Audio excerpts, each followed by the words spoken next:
शपथ अधिनियम 1969 क्या है? शपथ अधिनियम 1969 को अच्छी तरह समझने के लिए एक और कानून को समझना ज़रूरी है। संपूर्ण भारत में नोटरी व्यवसाय को रेगुलेट करने के उद्देश्य से भारत के संसद द्वारा एक कानून बनाया गया है, जिस कानून का नाम है नोटरीज एक्ट 1952। इस एक्ट के धारा 8 में नोटरी के क्या कार्य हैं उस पर विस्तृत चर्चा किया गया है। इसी धारा के 8 के ई में जो वर्णन है किसी व्यक्ति को शपथ देना या उसे शपथ लेना, ये किसके कार्य हैं? नोटरी के कार्य हैं या नोटरी पब्लिक के कार्य हैं।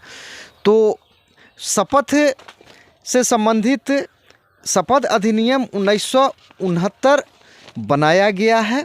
इसका 1969 का अधिनियम संख्या 44 है। ये 26 सितंबर 1969 से ये प्रभावी है।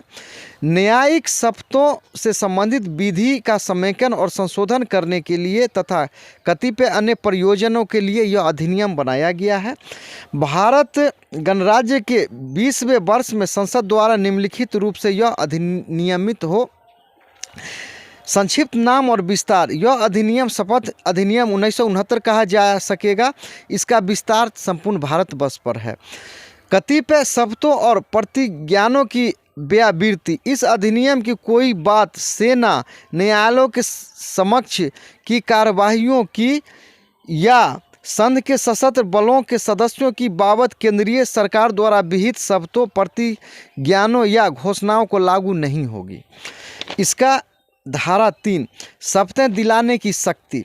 निम्नलिखित न्यायालयों और व्यक्तियों को यह शक्ति होगी कि विधि द्वारा उन पर अधिरोपित कर्तव्यों के निर्वहन में या उन्हें प्रदत्त शक्तियों के प्रयोग में वे स्वयं या धारा 6 की उपधारा 2 के उपबंधों के अधीन रहते हुए अपने द्वारा इस निमित्त सशक्त किए गए किसी अधिकारी द्वारा शपथ दिलाए और प्रतिज्ञान कराएं, अर्थात सत्र न्यायालय और साक्ष्य लेने के लिए विधि अनुसार या पक्षकारों की संपत्ति से प्राधिकृत सब व्यक्ति किसी ऐसे सैनिक, नौसैनिक या वायु सैनिक स्टेशन या पोत का जो संघ के सशस्त्र बलों के अधिभोग में हो। 2 उपधारा 1 द्वारा या किसी अन्य तत्समय प्रवृत्त विधि द्वारा या उसके अधीन प्रदत्त शक्तियों पर प्रतिकूल प्रभाव डाले बिना यह है कि कोई भी न्यायालय, न्यायाधीश, मजिस्ट्रेट या व्यक्ति शपथ पत्रों के प्रयोजन के लिए उस दशा में शपथ दिला और प्रतिज्ञान करा सकेगा जब उसे न्यायिक कार्यवाहियों के प्रयोजन के लिए शपथ पत्रों की बाबत उच्च न्यायालय द्वारा अथवा अन्य शपथ पत्रों की बाबत राज्य सरकार द्वारा इस निमित्त सशक्त किया गया हो। इसका धारा 4 साक्षियों, दुभाषियों और जूरी सदस्यों द्वारा शपथ ली जाना या प्रतिज्ञान किया जाना। निम्नलिखित व्यक्तियों द्वारा शपथें ली जाएंगी या प्रतिज्ञान किए जाएंगे, अर्थात क सब साक्षी अर्थात सब व्यक्ति जो किसी न्यायालय द्वारा उसके समक्ष अथवा ऐसे व्यक्तियों की परीक्षा करने या साक्ष्य लेने के लिए विधि अनुसार या पक्षकारों की सम्मति से प्राधिकृत व्यक्ति द्वारा या उसके समक्ष विधि पूर्वक परीक्षित किए जा सकते हैं अथवा साक्ष्य दे सकते हैं या देने के लिए अपेक्षित किए जा सकते हैं। ख साक्षियों के किए गए प्रश्नों और उसके द्वारा दिए गए साक्ष्यों के दुभाषीय तथा जूरी सदस्य। ग परंतु जहां साक्षी 12 वर्ष से कम आयु का बालक हो और उस न्यायालय या व्यक्ति को जिसे उस साक्षी की परीक्षा करने का प्राधिकार हो, यह राय हो कि यद्यपि साक्षी सत्य बोलने के कर्तव्य को समझता है किंतु वह शपथ या प्रतिज्ञान की प्रकृति को नहीं समझता, वहाँ इस धारा के पूर्वगामी उपबंध और धारा 5 के उपबंध उस साक्षी को लागू नहीं होंगे।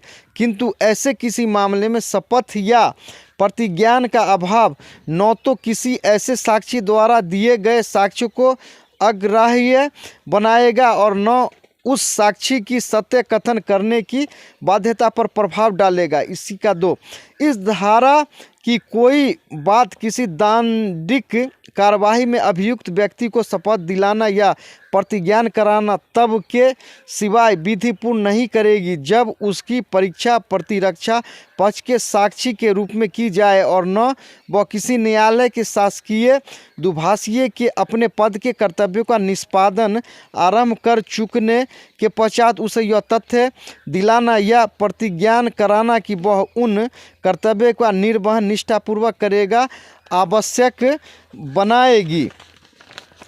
इसका धारा 5, प्रतिज्ञान करने की वांछा करने वाले व्यक्तियों द्वारा प्रतिज्ञान, साक्षी दुभाषी या जूरी सदस्य शपथ लेने के बजाय प्रतिज्ञान कर सकेगा। धारा 6, शपथ और प्रतिज्ञान के प्रारूप 1, धारा 4 के अधीन ली गई सभी शपथें और किए गए सब प्रतिज्ञान अनुसूची में दिए गए प्रारूपों में से किसी एक प्रारूप के अनुसार ली जाएगी या किए जाएंगे जो मामले की परिस्थितियों में उपबंध हो। परंतु यदि किसी न्यायिक कार्यवाही में कोई साक्षी किसी ऐसे प्रारूप में शपथ या सत्यनिष्ठा प्रतिज्ञान पर शपथ लेने की वांछा करे जो उस वर्ग के जिसका वह हो व्यक्तियों में सामान्य हो या उनके द्वारा आबद्ध कर समझा जाना हो तथा जो न तो न्याय या शिष्टा के विरुद्ध और न किसी पर व्यक्ति पर प्रभाव डालने के लिए तात्पर्जित हो, तो इसमें इसके पूर्व किसी बात के होते हुए भी न्यायालय यदि वह ठीक समझे तो उसे ऐसी शपथ या प्रतिज्ञान पर साक्ष्य देने की अनुमति दे सकेगा। इसी का 2, उच्चतम न्यायालय और उच्च न्यायालयों से भिन्न सब न्यायालयों में ऐसी सब शपथें और प्रतिज्ञान न्यायालय के पीठासीन अधिकारी द्वारा स्वयं अथवा न्यायाधीशों या मजिस्ट्रेटों की न्यायपीठ की दशा में यथास्थिति उनमें से किसी एक न्यायाधीश या मजिस्ट्रेट द्वारा दिलाई जाएगी या कराए जाएंगे। धारा 7, शपथ के लोप या अनियमितता से कार्यवाहियों और साक्ष्य का अविधि मान्य न होना, शपथ लेने या प्रतिज्ञान करने का कोई लोप, उनमें से किसी एक की स्थापना दूसरे का कोई प्रतिस्थापन और किसी शपथ दिलाने या प्रतिज्ञान कराने में या जिस रूप में उसे दिलाया या कराया जाए उसमें कोई अनियमितता न तो किसी कार्यवाही को अविधि मान्य बनाएगी और न किसी भी ऐसे साक्ष्य को जिसमें या जिसकी बाबत ऐसा लोप प्रतिस्थापन या अनियमितता हुई हो अग्राह्य बनाएगी और न वह किसी साक्षी की सत्य कथन करने की बाध्यता पर ही प्रभाव डालेगी। धारा 8, साक्ष्य देने वाले व्यक्तियों का सत्य कथन करने के लिए आबद्ध होना किसी न्यायालय या ऐसे व्यक्ति के समक्ष जिसे शपथ दिलाने और प्रतिज्ञान कराने के लिए एतद द्वारा प्राधिकृत किया गया है। किसी भी विषय पर साक्ष्य देने वाला प्रत्येक व्यक्ति उस विषय पर सत्य कथन करने के लिए आबद्ध होगा। इसका धारा 9, निरसन और अभिव्यक्ति, भारतीय शपथ अधिनियम 1873 का 10 एतद द्वारा निरस्त किया जाता है। इस प्रकार से 9 इसको निरस्त किया गया है और आगे जो शपथ दिलाने का जो फॉर्मेट है वो इस प्रकार से होंगे। इसका 2, जहां इस अधिनियम के प्रारंभ पर लंबित किसी कार्यवाही में पक्षकारों ने किसी ऐसे शपथ या प्रतिज्ञान से आबद्ध रहने का करार किया हो जो उक्त अधिनियम की धारा 8 में विनिर्दिष्ट है, वहां उक्त अधिनियम के निरसन के होते हुए भी उक्त अधिनियम की धारा 9 से 12 तक के उपबंध उस करार के संबंध में उसी तरह लागू बने रहेंगे मानो यह अधिनियमित पारित न हुआ हो। इसका जो शपथ का जो फॉर्मेट है वो इस प्रकार से है। धारा 6 के तहत शपथों या प्रतिज्ञानों के प्रारूप संख्या 1 यानी कोई साक्षी, मैं ईश्वर की शपथ लेता हूँ कि मैं जो कुछ कथन कहूँगा वह सत्य होगा, संपूर्ण सत्य होगा और सत्य के सिवा कुछ न होगा। इसका प्रारूप संख्या 2 यानी जूरी सदस्य के लिए है, मैं ईश्वर की शपथ लेता हूँ कि मैं विचारण भली भांति और सच्चाई से करूँगा और राज्य के और उस विचाराधीन बंदी कि जिसके विचारण का भार मुझ पर होगा, बीच सच्ची राय दूंगा और साक्ष्य के अनुसार सच्चा अभिमत दूंगा। प्रारूप संख्या 3 दुभाषीय। मैं ईश्वर की शपथ लेता हूं कि मैं उन सब प्रश्नों का जो साक्षियों के किए जाएंगे और उनके द्वारा दिए गए साक्ष्य का भली भांति और सच्चाई के साथ भाषांतर और स्पष्टीकरण करूंगा तथा अनुवाद के लिए मुझे दी गई सभी दस्तावेजों का ठीक ठीक और शुद्ध अनुवाद करूंगा।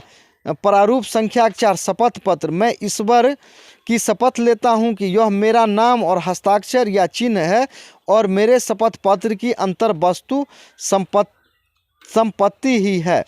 तो इस प्रकार से ये शपथ का ये प्रारूप है। तो शपथ अधिनियम 1969 ये अधिनियम संख्या 44 यानी 26 दिसंबर 1969 से ये लागू है। तो हम समझ गए होंगे, चूँकि नोटरी या नोटरी पब्लिक के जो कार्य हैं, धारा 8 नोटरीज एक्ट 1952 के का जो धारा है, जिसमें नोटरी या नोटरी पब्लिक के ये भी कार्य हैं कि वो शपथ दिला सकते हैं, शपथ वो ले सकते हैं। तो शपथ अधिनियम 1969 ये खास करके नोटरी से जुड़े, नोटरी या नोटरी पब्लिक को तो जानना चाहिए ही, इनसे जुड़े नोटरी या नोटरी के कार्य से जुड़े हुए अन्य जो भी विभाग हैं उनको भी शपथ अधिनियम 1969 ये जानना उनको ज़रूरी था। तो नोटरीज एक्ट 1952 ये संपूर्ण भारत में नोटरीज वर्क को रेगुलेट करने का कार्य करती है और इसी के धारा 8 में नोटरी के क्या कार्य हैं उसका उसमें बाज़ाब्ता चर्चा किया गया है और उसी के 8E में शपथ लेना से संबंधित चर्चा है। और शपथ अधिनियम 1969 यानी कि शपथ का क्या प्रारूप है, कैसे लेना है, क्या इसके कानून है, इसको समझना जरूरी था। तो आशा और उम्मीद करता हूं कि शपथ अधिनियम 1969 ये निश्चित ही जानकर आपको अच्छा लगा होगा। अगर आपको ऐसा लगता है कि ये अधिनियम आपको जानना जरूरी था, तो आप इस चैनल को लाइक कर लीजिए, सब्सक्राइब कर लीजिए। आपको ये चैनल देखने के लिए धन्यवाद।